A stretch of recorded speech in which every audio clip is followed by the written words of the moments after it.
चढ़ेबे भोला बाबा पर जल, चढ़ेबे भोला बाबा पर जल।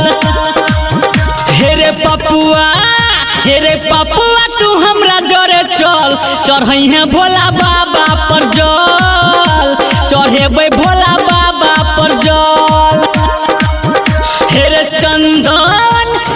चंदन मनीष के लके चल, चढ़ेबे भोला बाबा पर जल, चढ़ई है भोला दानी पर जल।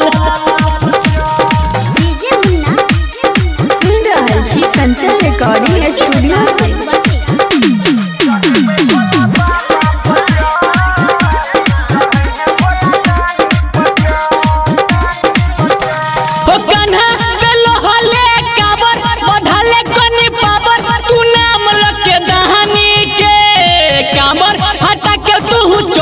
बचा के ई गंगा जी के पानी के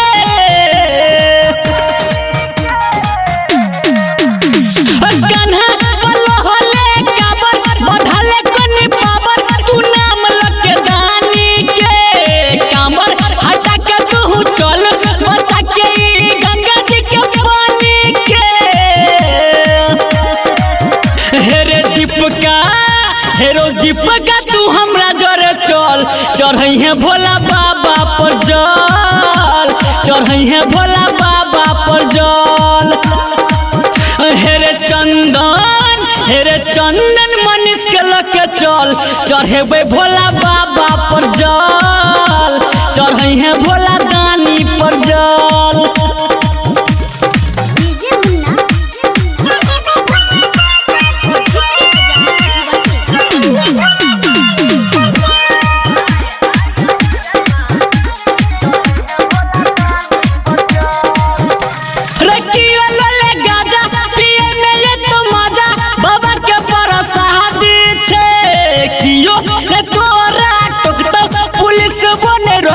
सावन में आजादी छे,